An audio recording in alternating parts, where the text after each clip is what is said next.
Can you imagine feeling the earth shake with the crack of a thunderous explosion comparable to the force of 10 atomic bombs?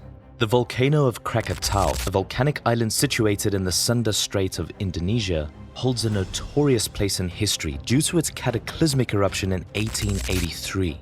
The eruption, measuring in the second highest category of the Volcanic Eruption Index, VEI, is one of the most powerful in recorded history. Not only did it obliterate the island, but also triggered a chain reaction of natural disasters such as tsunamis and atmospheric phenomena felt worldwide.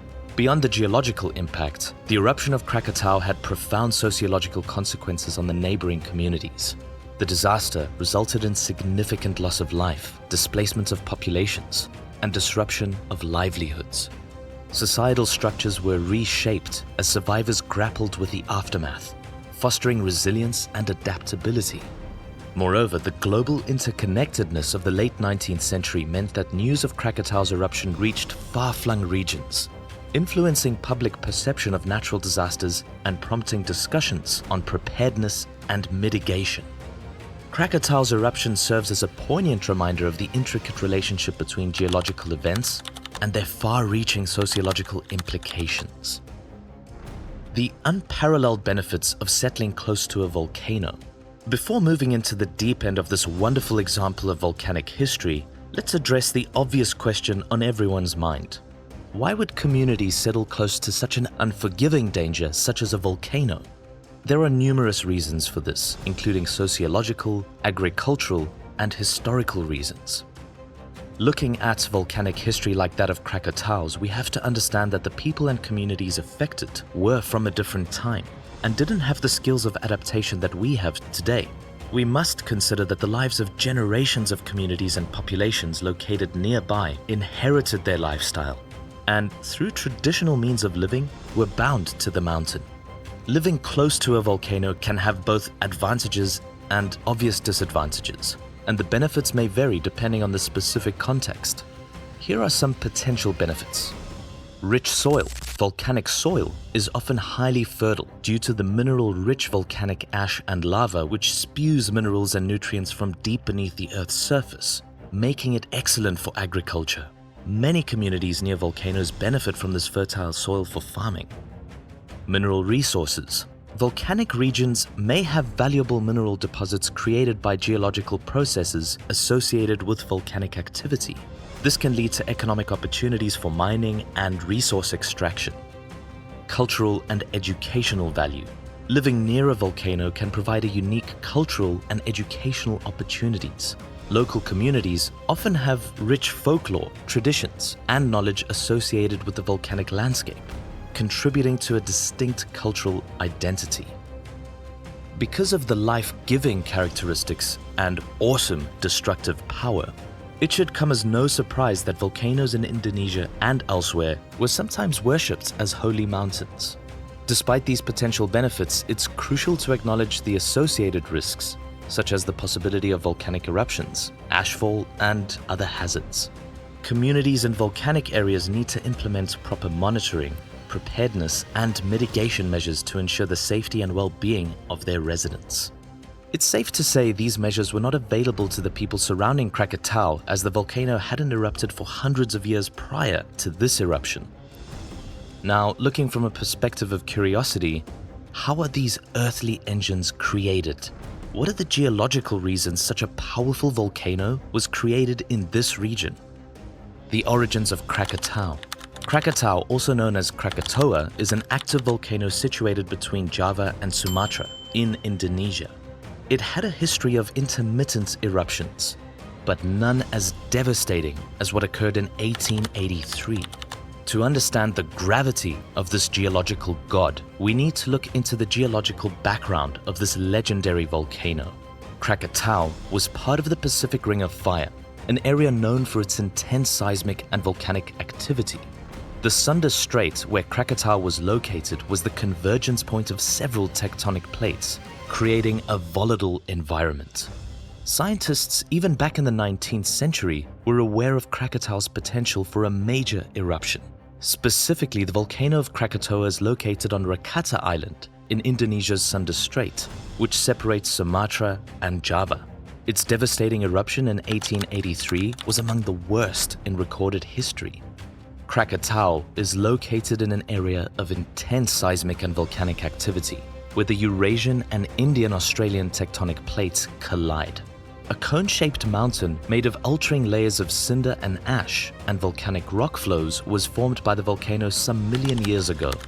The cone protruded approximately 6,000 feet or 1,800 meters above sea level from its base, which was 1,000 feet or 300 meters below sea level.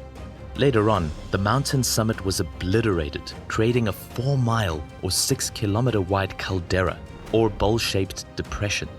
Interested in learning more about how volcanoes impact our lives? Support us by clicking the subscribe button and turn on the notification bell so you never miss out on our latest content.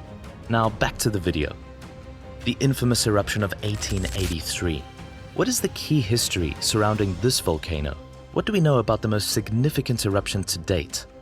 Well, around 1 p.m. on August 26, 1883, a volcanic blast sent a cloud of gas and debris some 15 miles into the air above Perbawatan.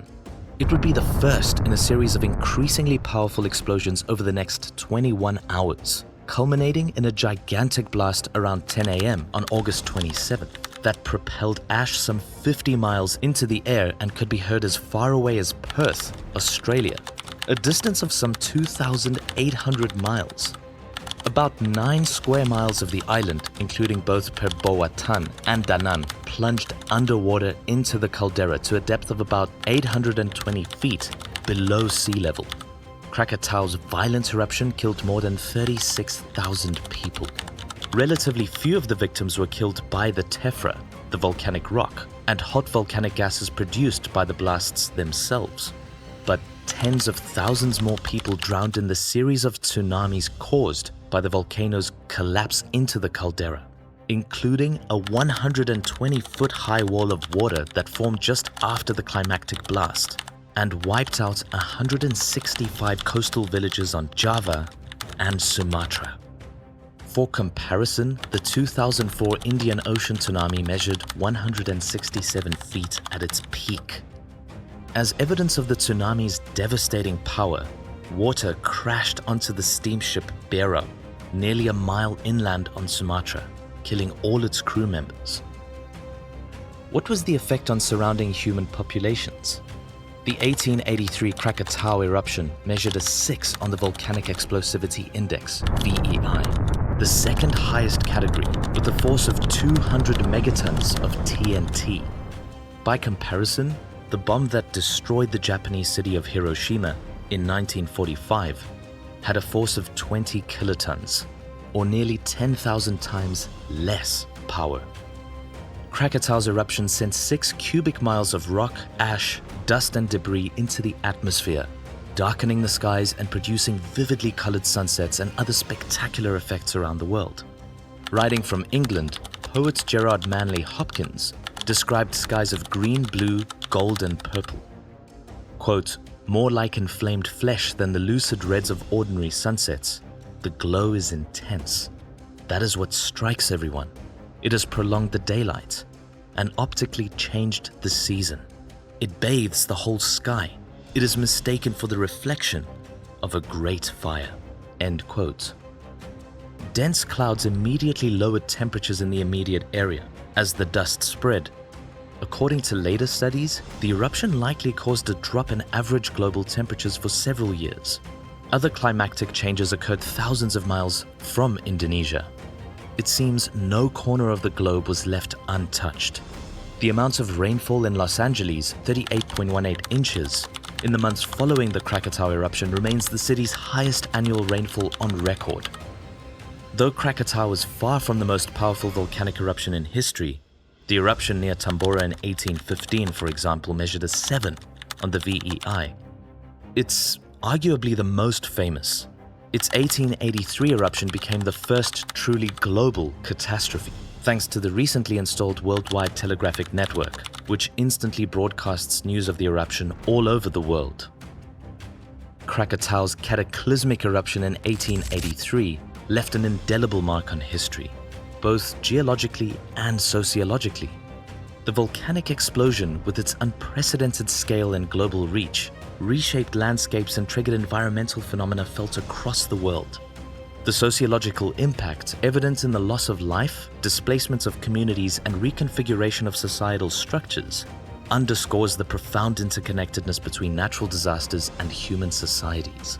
Krakatau became a symbol of resilience as affected populations adapted to the aftermath, fostering discussions on disaster preparedness and mitigation.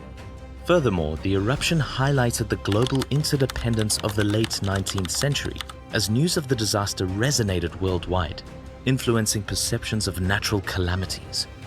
Krakatau's legacy serves as a poignant reminder of the dynamic interplay between geological events and human history, urging societies to learn from the past and fortify themselves against the unpredictable forces of nature. What is your opinion on people and communities living close to active volcanoes nowadays? Would you take one of the walking tours that are available to tourists in Indonesia around this historical volcanic site? Let us know your thoughts in the comment section below, and if you enjoyed learning the history of this earthly engine, give the video a like and see you in the next episode of Asia Inferno.